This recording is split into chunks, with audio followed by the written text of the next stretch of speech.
Inshallah, we will continue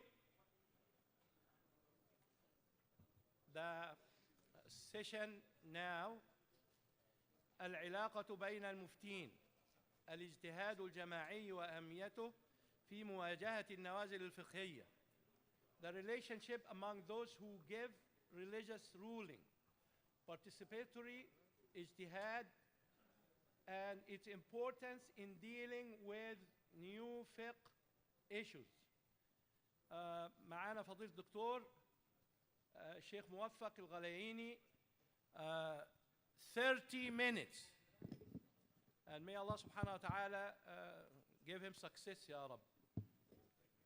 And also we have researcher, our brother Sheikh Dr. Al-Ghalayini and Dr. Al-Zuhaili and Dr. Al-Sawi, inshallah. Please, Sheikh Muwafaq. ننتظر التكنولوجيا. انتظر ما تنتظر، الوقت محسوب. لا ما ليه. طيب، بسم الله الرحمن الرحيم، وأفضل الصلاة وأتم التسليم على نبينا محمد الصادق الوعد الأمين وعلى آله. بسم الله الحمد لله والصلاة على رسول الله. أجمعين، وبعد، حياكم الله وبياكم وجعل الجنة مثوانا ومثواكم. May Allah make the Jannah our destination and yours. May Allah bless these bright faces, and I ask Allah, the Mighty and Majestic, to be of those who hear the words and follow the best of them to the best of our ability. My topic, in reality,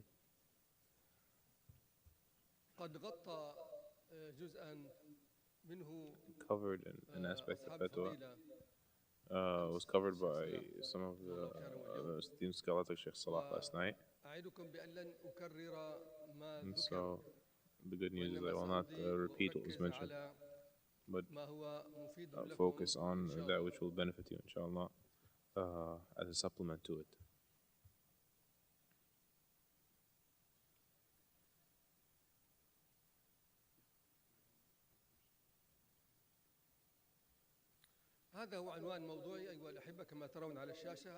And as we see on the screen is the topic, collective ijtihad and its importance in the newly emerging fiqh issues, in addressing the newly facing fiqh issues. As it is easy for many of us to notice, there's a great deal of fawda, chaos in the realm of fatwa.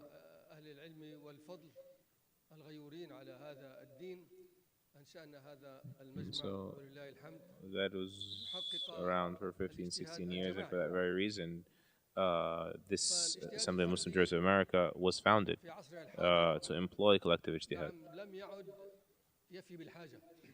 Because individual ijtihad in our contemporary times does not really fulfill the need, because the newly emerging events, as you know, are many. And especially when the Muslims are living here in this country as a minority, and so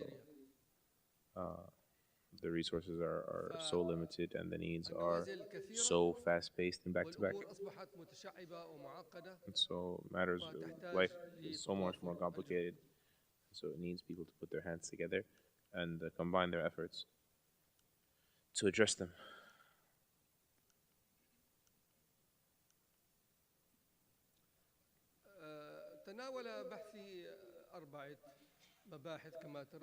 My paper was together for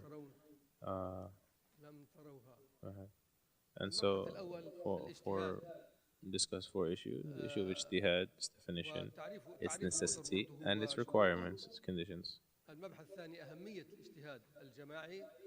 The need for collective ijtihad. Third is the responsibility of ijtihad jama'i and collective ijtihad in America, and how it can be contributed to in an effective way. So the first one, the definition of ijtihad. You are all scholars, and I don't need to untangle this term of ijtihad. Ijtihad in the language is to exert an effort towards an aim, and sharia as a terminology, refers to expending one's capacity to arrive at or extrapolate the Sharia rulings on an issue. As for its necessity, it's undoubted, as you heard yesterday, that the synergy of the muftis and the people of fatwa, putting their energies together to arrive at solutions to real challenges being faced all the time.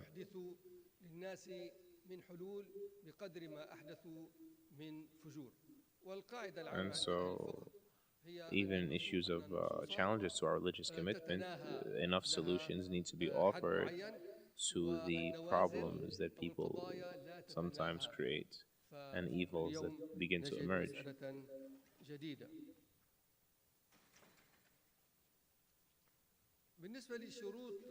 With regards to the conditions for ijtihad, our scholars, especially the usul al-fiqh in the past, placed conditions for him. Conditions for the ijtihad, the absolute ijtihad, absolute wujud, absolute ijtihad, directly from the evidences on their own. This is not around anymore, meaning not tying himself to any one madhab. Like the four Imams, Imam al-Zawi, rahimahullah, and people like them. As for the mujtahid within the madhab, is the one who can extrapolate through the usul, the fundamentals of his particular imam. The example of that, Abu Yusuf and Muhammad ibn Hassan Shaybani, extrapolating new fatwa based on the usul, the fundamentals of the madhab of their teacher, Abu Hanifa rahimahullah.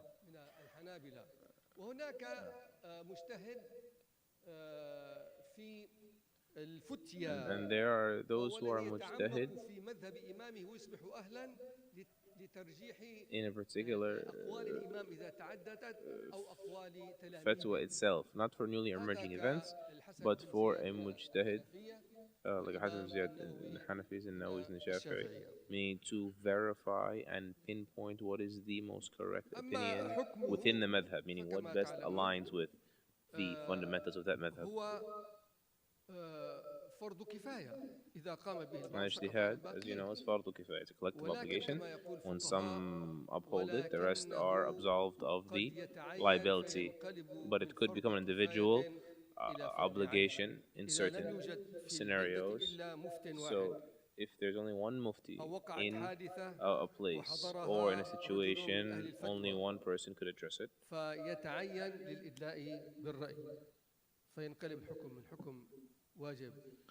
And so he would have to address it. He would have to exert his all to address it if he's the only one that is available to address it. The best of those qualified. So there's a bit of relativism there. لكن حتى تعملوا عصف ذهني يعني تخلوها بذهنكم تدخلوها تعملوها سيفنج بالكمبيوتر تبع الدماغ في عندنا المصادر الأربعة. There are just on the review, as you know, there Quran, Sunnah, the Ijma' and the Qiyas, and some scholars added to that the Arabic language. Shatibi, rahimahullah, he requires that you also have mastery of the objectives of the Sharia. These are things you all know, but just have a staple in your head where reiterated. Also to have proper understanding and being methodological, to be consistent, the ability to discern. Also, the proper beliefs and proper intentions. And of course, the third is having understanding of the reality. He has to be someone who is grounded enough in his surroundings, or the surroundings of, or the factors that affect the situation he is addressing. I forgot to bring up the points on the slides. but you have them in the book in front of you. نعم. الآن أنتقل إلى المبحث الثاني أهمية الاجتهاد The second point of research, which is ijtihad, the benefits of collective ijtihad, its definitions and its benefits. لا يخفى عليكم هذا الأمر وأنتم مقيمون هنا أنك لوحدك لا تستطيع أن تقضي أو تفتي في كل نازل، ولذلك يعني كما اقترح الأخي الدكتور قطناني أنه يكون في مجلس أو مرجعية في كل ولاية. The suggestion that was made of having a reference point in every state, this is useful with a certain degree, within a certain degree. أنا حقيقة كما يقال بصقت البحصة. يعني أتردد وأتحفظ. You know, I have used to have reservations and hesitation. I've reached a certain age now, and even though I'm still younger than Sheikh Zuhairi, 7 years younger. هتطلع فائدة. مشكلة المشايخ الحساسية. He said, I'm going to say something that maybe some people don't like. The mashayikh have an excessive sensitivity. You know, every masjid is like your kingdom, right? Your castle. He said, yeah, we can have autonomy in our responsibilities towards that masjid. Fine, that's a problem, no problem. You know, great respect and regard for that. We carried that over our heads. But there must be collaboration and cooperation. What's the problem that you add yourself to a committee of fatwa, that you support your brothers and are supported by your brothers?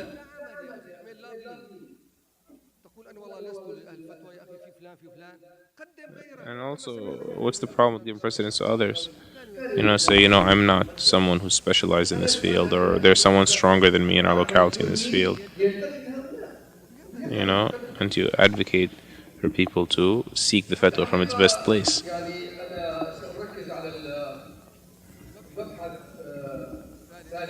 I'm going to focus on the third of the 4 issues I researched, and not spend too much time on the second one.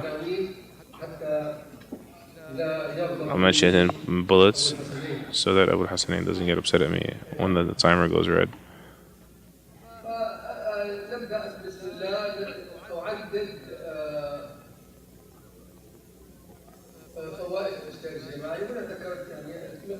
I mentioned the benefits of collective ijtihad. I already read to you the first one. The second one is that it realizes or actualizes the concept of shura, consultation. When Allah Azza wa Jal addressed His Prophet sallallahu alaihi wasallam with this. Some people think that shura is not useful.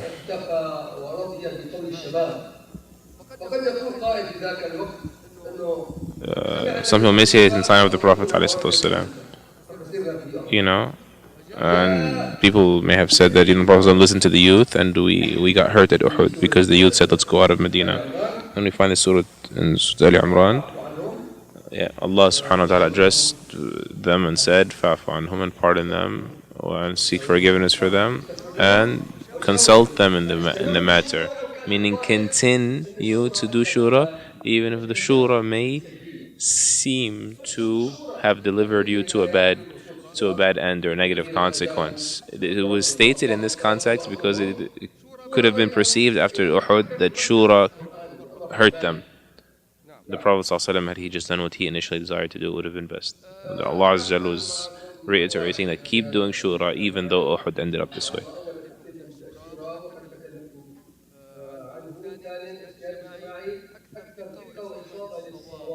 And of course, you know, the concept of 2 heads being better than one, collective ijtihad, makes you so much closer to the likelihood of truth, which is what ijtihad is all about. Increasing the likelihood of arriving at the proper conclusions.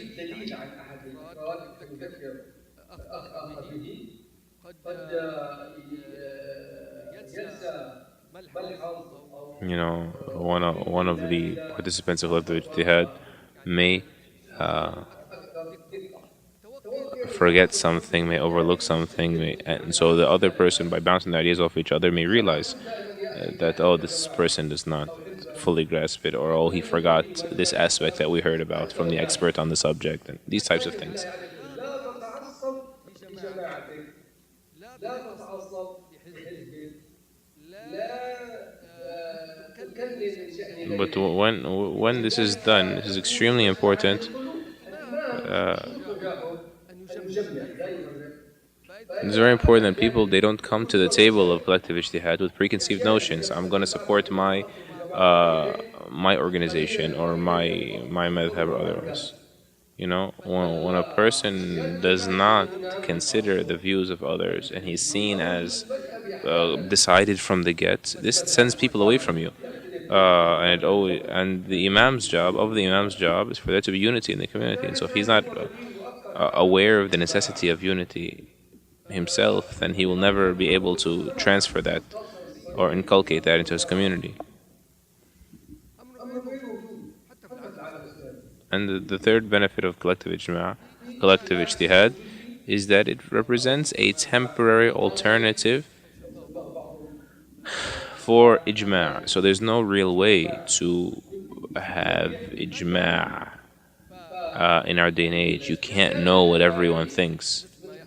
But for you to evoke the contributions of others, you're soliciting the opinions of experts. So you take yourself one step closer to ijma'. It's as if you have an ijma', at least until someone else disagrees.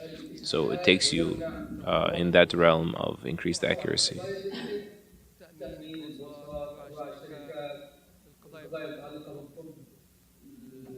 Also, collective ijtima' prevents our ijtihadat from becoming obsolete, because we will lose track of things that are constantly training. You know, when you talk about medical issues, business issues, stock issues, political issues, developments are at such a rate that a person would be buried answering a question while three more are being presented to them. And so the ijtihad would just die off. And so this would help the sustainability of relevant, timely ijtihad. Also, collective ijtihad protects against partisanship or bigotry based on a fatwa that you simply just haven't heard the other person's perspective because you've never sat at a table together. And so this causes perhaps bad assumptions or fault lines in behavior between the assemblies. And I don't wish to praise the assembly of AMJA here because I'm a member of it, but I have noticed, and I've been in America for 30 years, I've noticed that the assembly has developed a bit of credibility with the Muslims. You know, the website on the internet and the visitors are regular. May Allah help Brother Sadiq and Allah to help him, empower him, and give him a long life. So he's the hidden soldier that no one sees and does all the work behind the scenes and maintaining and revamping and funding and arranging for the survival of this effort and amplifying its effects.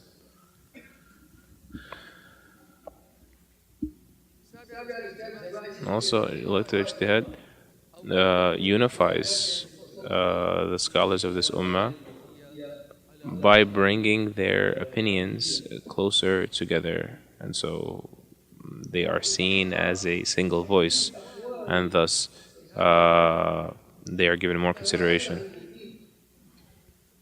And so it can begin with fiqh and even move beyond that. And so working as an ummah invites the aid of Allah Azza wa Jal for the ummah. The hand of Allah is with the jama'ah, right, with the community, with the congregation.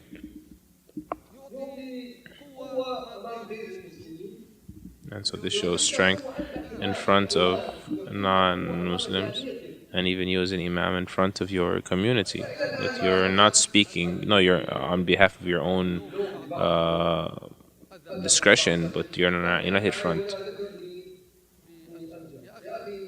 Sometimes imams come and they don't let people know where they're going or why they're going or why they, visit AMJA. Tell your community about AMJA, because this would benefit you so much.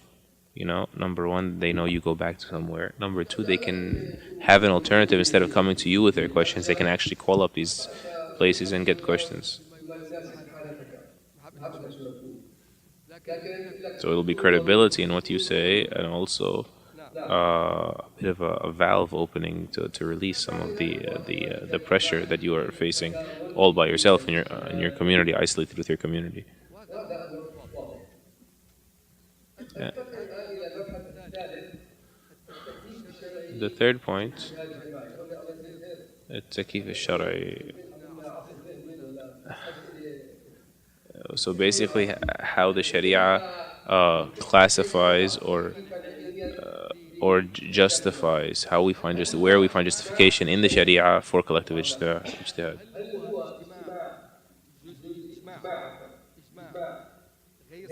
Is it ijma'? No, it's not ijma'.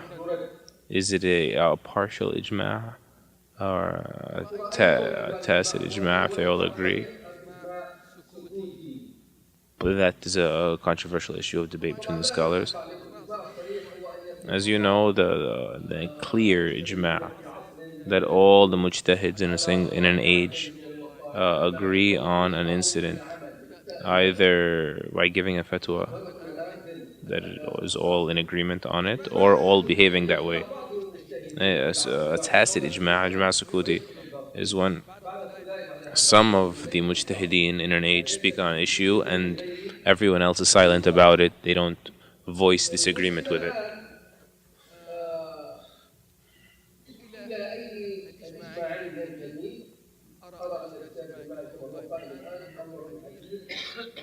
Ijma' jama'i is closer to being a tacit ijma', but it's close from certain angles to a tacit ijma'.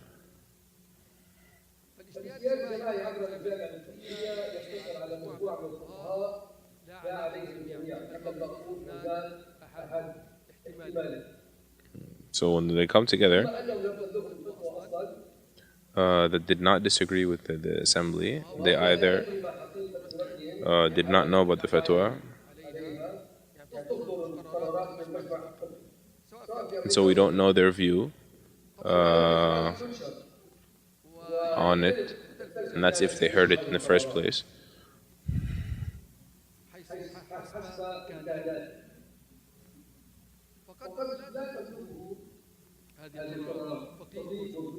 There could be a faqih that exists that did not attend or did not know the outcome.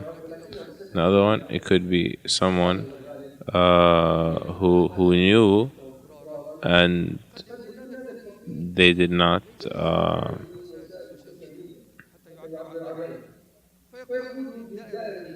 disagree. And so in that case, it would be considered ijma' sukuti.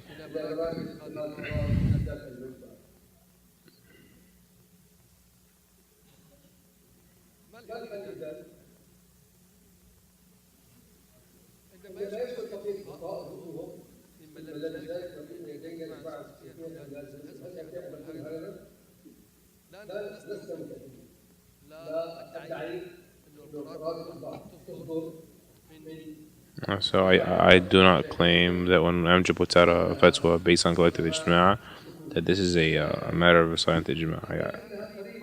But we claim that it is close to it in terms of the confidence that it offers us in the opinion that was concluded or arrived at in the conclusion.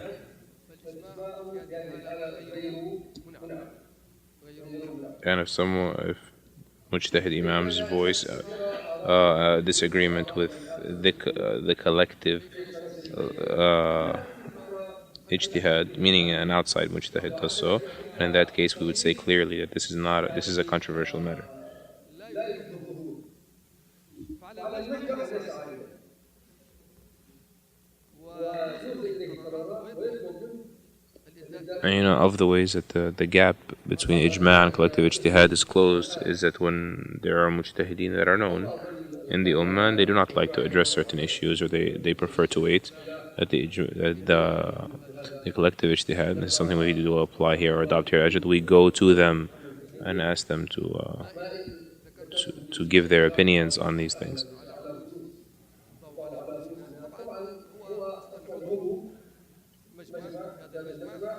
ولكن كان يأتينا في لقاءات خارجية في العالم الكبير Sheikh Muhammad Zuhairi, for example, was someone that we used to go to in the past in our I guess in our international conferences that we have once a year. While his brother Sheikh Wahab Zuhairi, rahimahullah, was part of our resident fatwa committee.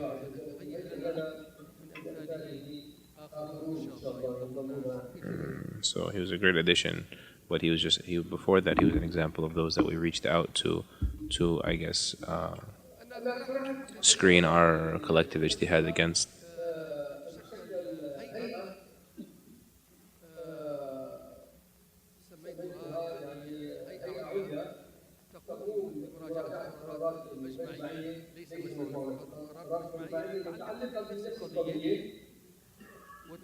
And I suggest that if there can be a higher body of scholars that can work as almost an ambassador between the different fiqh assemblies to see if there are ways to open lines of communication even further and get even stronger connections between these bodies of scholars that could make the opinions even sharper and the voices even louder and bring us even one step closer to that ijma'.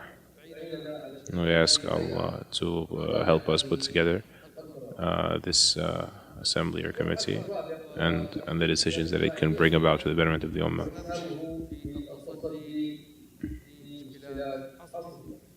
And so the fourth and last point is ijtihad, ijtima' jama'i ijtihad in America.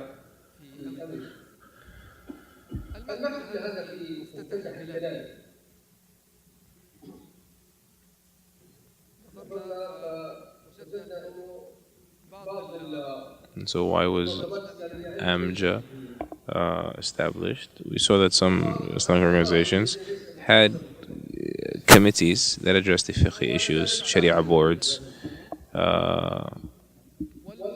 or those that didn't have any at all, and the Muslims were a little bit in confusion. And by Allah's grace, we began to try to contribute to this awareness of fiqh and this specialization on fiqh and focus on it. And so what is our methodology in fatwa?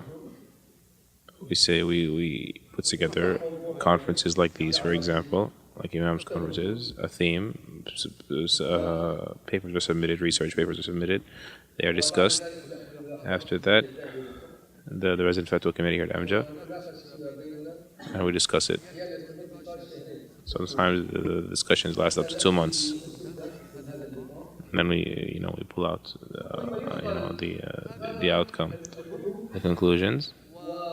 Then they are reported back to the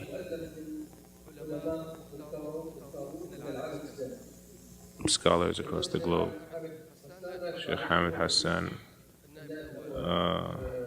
for example, Dr. Asadus, Sheikh Wahab Zuhairi, and inshallah the next is Dr. Muhammad Zuhairi. These are the committees that would reach out to the wider world.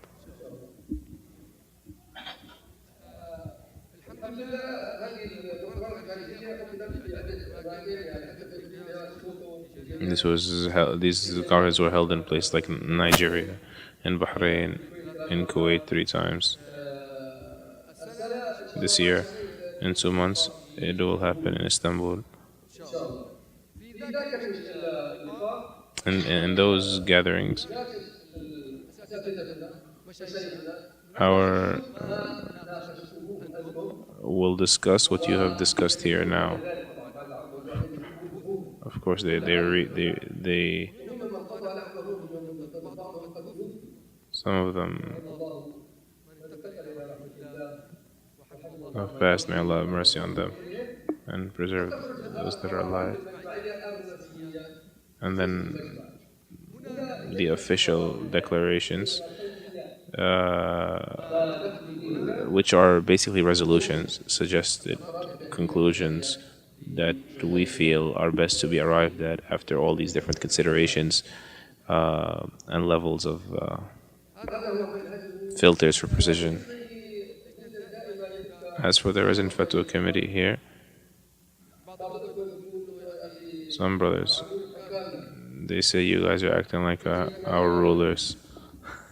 Dictatorship. And this is not true.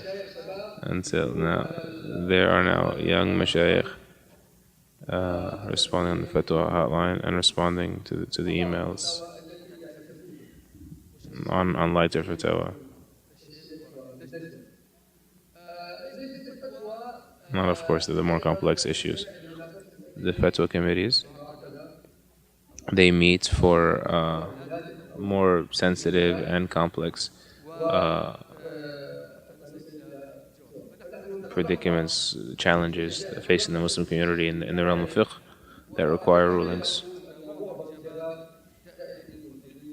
And it's probably safe to say that most of the answers come from Dr. Salah Hassawi, because he's the one that is most freed for this and has dedicated his life and his time to the Muslims at large, and those in particular. In particular, we ask Allah to keep him firm and bless him in his health and grant him long life. And his fatwa,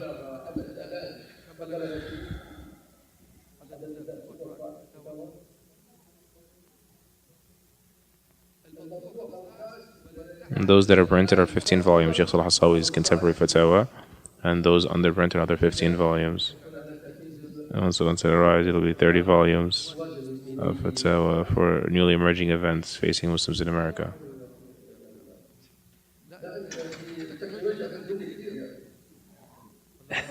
Technology stole some of my time. I'm going to ask Sheikh Salah to intercede for me so I can have another minute, or have some time.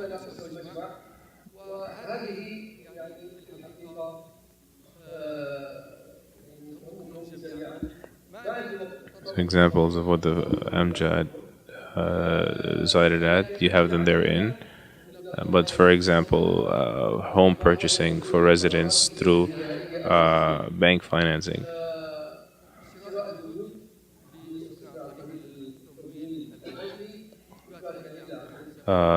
Determination of moons through calculations and turning Islamic schools to charter schools.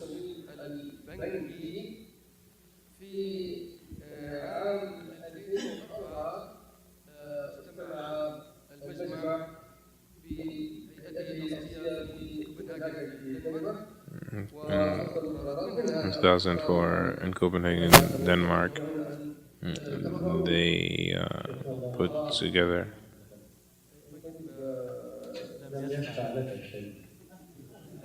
the Sheikh didn't intercede for you.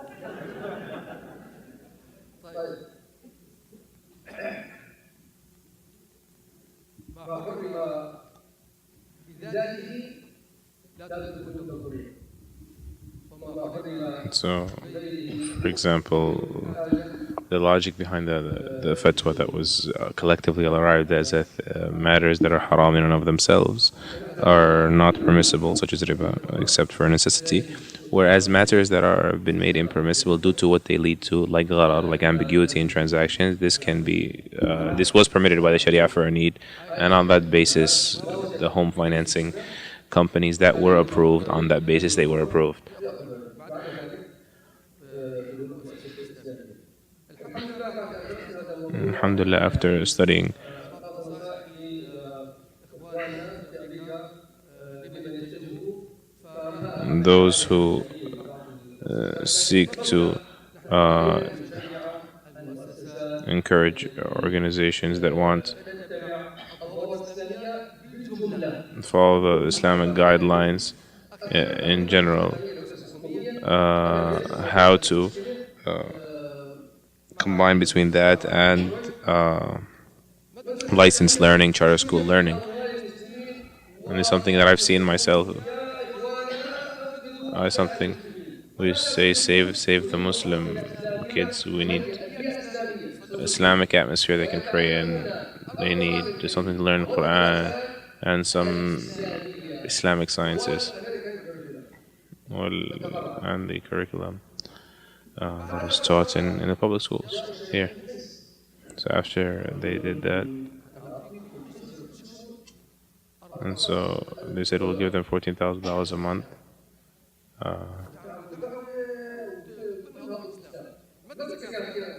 You support the cause of Islam, and this school had 350 kids. It's an amazing school. At the end of the day, we said, okay, let's turn the Islamic school into a charter school.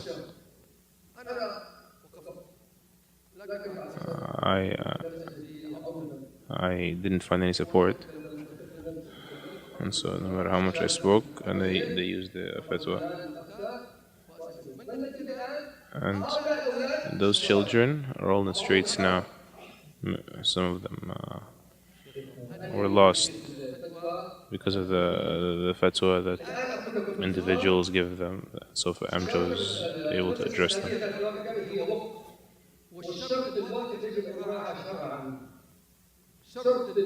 And so what AMJA did was address the importance of not jeopardizing awqaf, community resources, for presumed benefits and selling a waqf basically, or giving it up. And the charter school only accepted Arabic as a second language, and they don't allow them to pray there otherwise, and so people moved away from the school. So after selling the waqf, it wasn't serving the aims they thought it would sell. Answer, and we have until 10:45, inshallah, without no delay. And you all know the speaker and you know the researcher. You can speak with them afterwards or in the open discussion, inshallah. We're going to take one from the right, one from the left, and please summarize your question. If your question concerns another topic, will come later on, so please refer that till the time comes. And then we're going to receive a question from our sisters, inshallah. Since Brother Sheikh Amr Dabour was not able the last session, I moderate to ask his question. We're going to take his question after the right, inshallah. After the first one from the right. Please, Dr. Osama, go ahead. Yeah, the mic is working, Sheikh. Don't waste time in just testing the mic. بسم الله الرحمن الرحيم. جزاكم الله خيرا دكتور موفق. لو أنا فهمت صحيح الكلام سمعت صح بالنسبة للاجتهاد الجماعي وكأنه عرض على أنه أمر محدث والاجتهاد الجماعي أمر قديم. The issue of collective ijtihad, collective ijtihad is something that's not really new. It's presented as if it's new. I just wanted to add this is something that has existed. Shatibi mentioned that the Sahaba used to consult each other before giving a fatwa. It existed in time of the Sahaba and Tabi'een. And it's something that's documented. As for closing the door of ijtihad, is really appropriate. It's appropriate to say the door of ijtihad closed. ijtihad was opened by proofs from the Quran and Sunnah. So how can they be closed without evidence from the Quran and Sunnah? And so those who seek ijtihad to develop themselves to levels where they can perform it. الاختلاف في الشريعة مقصود شرعا، يعني الاختلاف في الفتاوى مقصود من اعتبار حتى And يتعامل also, الإسلام مع كل زمان in order for Islam to be applicable in every time and place, their existing difference in every time and place is something that the Sharia almost seeks, right? Is it correct to say that? يحتاج دليل شرعي لأن الاختلاف مقصود شرعا، ففهمناها سليمان وكلا آتينا حكما وعلما وكانوا اختلفوا وصحح القرآن الرأيين. And so the Quran corrected the two views. أو الاختلاف في الفتيا مقصود من الشريعة. And so ikhtilaf is something that is desired by the Sharia. Should we seek to unify the opinions in khilafi in matters of disagreements? Or are we calling people to disagree within clear guidelines?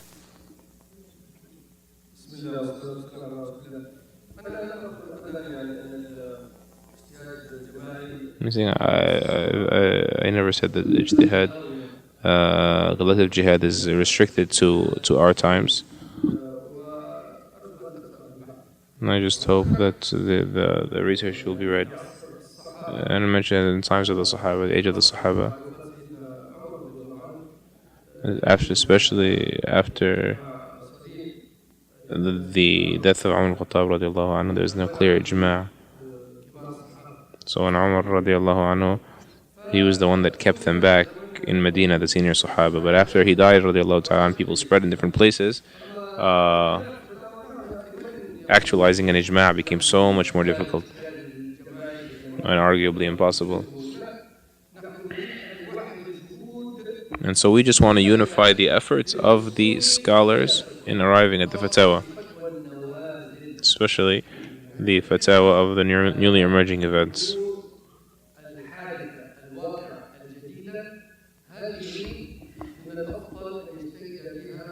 And so we're saying in these matters, a group of jurists and scholars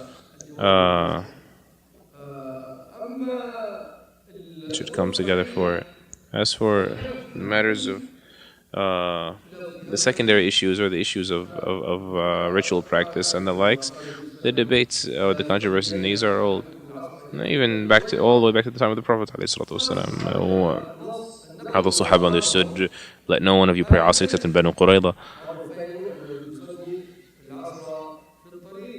Some understood that we should pray it en route, and some of them understood that he meant to rush them, meaning don't be here any later than Asr time. So some took it literally, that we're not going to pray except in Banu Qurayza, even if Salah time expires. Salah will not be valid except in Banu Qurayza, irrespective of what time we get there. Others said no, the Prophet was telling us, do not be at Asr time anywhere but Banu Qurayza.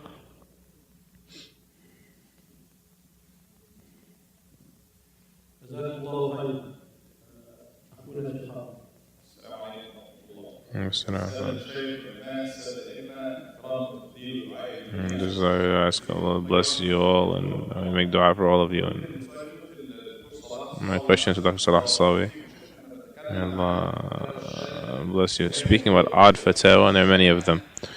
We speak about that, but I want to ask about what are odd questions. So questions the Imams know.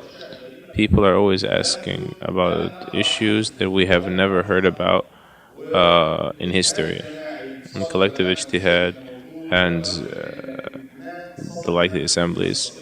But an imam in a small city, a woman is calling him on an answer right now, and it has to be addressed right now, and he has to give an answer. He doesn't have the luxury or the leisure of going back to a mujtahid in every issue. And so my question, just to be brief, every person has a different degree of Islamic knowledge, but they're placed in situations that are very unfortunate, where they have to speak about opinions that he's just personally fond of in terms of people's wealth and people's marital lives and just the opinion they lean to? Or do I turn the device on this man and the respirator and he dies? And so, Sheikh, I've never reached a level of ijtihad or anywhere near that. But I'm an imam of a masjid and I have to answer. And so, if I give fatwa based on my leanings, that whatever Allah gave me of elementary knowledge, am I giving fatwa based on my hawa, my desires, or what exactly am I doing?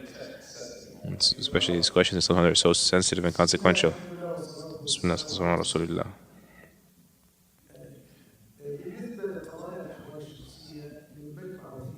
wasallam. When it comes to family law, AMJA has the AMJA family code, which has been arranged in articles, and I presume that it was written with a great deal of care and has been translated into English and in French, and exists on the website. And almost all of the family-related or marriage-related matters that are so problematic for people in our times where there's no Islamic judiciary. And so I would advise you go back to it and try your best to answer based on what exists there. Make that your manual, if you will. The second issue is that letting only mujtahids give fatwa puts people in a great deal of difficulty. So when they are not available, then the best of those available, followed by the best after them. And so you're responsible within your capacity. We receive questions throughout the day, and we believe that those which are made by imams, when imams call us, we give that precedence over anybody else, because we know communities rest on them and not just individuals or families. And so try your best between the resources we've placed out there and doing your best within your capacity. And part of that,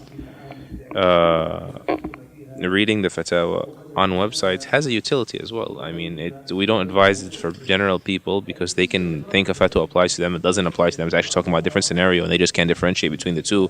They think, oh, it's the same applies for me, when there's a difference that they don't realize consequential in their particular case. But for imams of masajid, we hope that they're, relatively speaking, slightly more capable at finding a fatwa nearer to the case they're being asked about. So they should make use of that too.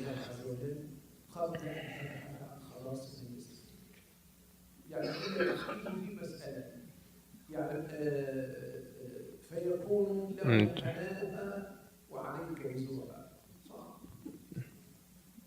those are the things that should be done to avoid being that, may Allah forbid, doomed person that just gives a person a fatwa that they are allowed to benefit from, but you will be punished for. But the mindset you have should always be there. Seek to save yourself before you save the questioner. But how are you going to seek to save yourself? By the use what you can. And if everything gets closed on you and you feel like there's nothing I can do at all, see if you can delay a little bit. Sometimes we create a problem that's artificial. You feel like you have to answer right now, but you can answer them in an hour. That's possible. And write it to us. Write to AMJA. And many people, if they are serious in wanting Allah's ruling, they usually can wait for a day or two. They'll be patient enough. I remember reading one of the battles, one of the mushrikeen said, "Ashhadu an la ilaha illallah, Muhammadur Rasulullah." But the moment is a moment of peril and life and death. And you can't say you're not mu'min. But at the same time, you cannot just allow him into Muslim ranks. What if he is a renegade?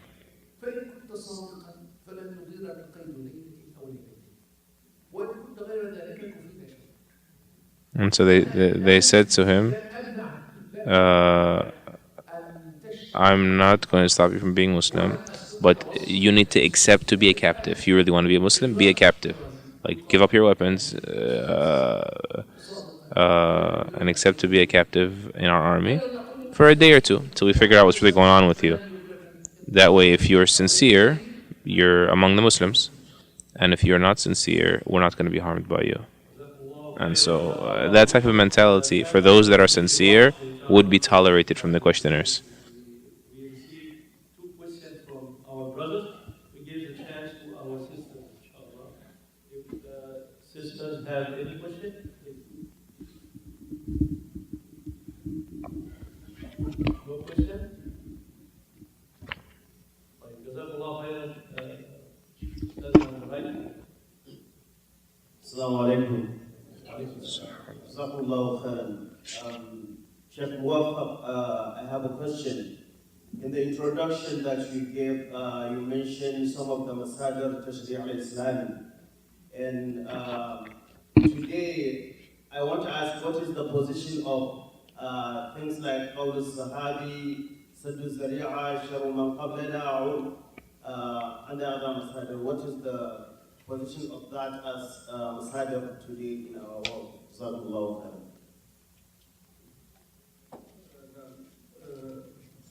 هذه تسمى مصادر فرعية اختلف. These are considered secondary sources of Islamic law. Some scholars permitted them, others refused. Imam Malik, rahimahullah, for example, acted upon the practice of the people of Medina. Imam al-Musalih al-Mursala, Shafi and Abu Hanifa gave qiyas greater weight. The majority takes consideration urf. The statement of a companion, they differed on how to use it, in what ranking you give it precedence over what. The sharia of those before us, do we presume continuity in our sharia or not? And so the original sources, Quran, Sunnah, Ijma', Qiyas, are pretty much agreed upon, or are agreed upon. But other, like custom, like precautionary measures, should be benefited from.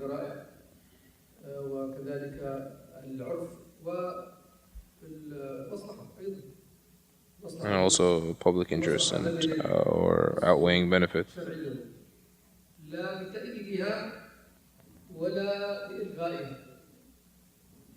هذه تعرف المصلحة المرسلة، مصلحة متحققة لا نرد فيها نص، لا بالنفي ولا بالإثبات. هذه نحن بحاجة إليها ونستفيد منها كثيرا. اعتبار المآل. Considering the outcomes also of the secondary.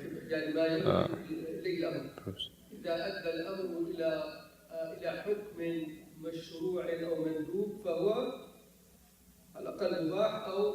if something will deliver us something that is permissible or recommended or mandatory, then it would be something praiseworthy.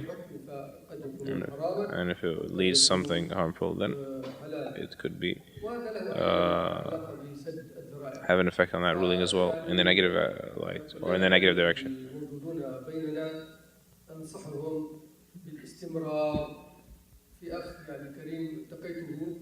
قلت له ماذا فعل الله بالدكتوراه؟ قال لي يا شيخ انا ماجستير. وذكر لي يعني حججا في الحقيقه معتبره. قلت له يجب ان تشد الهمه وان شاء الله تحصل على الدكتوراه. هو طالب نشيط من طلابي. فاحثكم يا اخوان هذا موقف تدخل انتم كلكم عندكم زوجه واحده. Jazakallah khairan, Sheikh Muwaffaq. Because if we go into الزوجة الأولى والثانية, we will not gonna finish. Alhamdulillah, Alhamdulillah, we came to an end, and we don't want to start late with the next session. May Allah accept it from all of you. Jazakallah khairan. Wassalamu alaikum wa rahmatullah.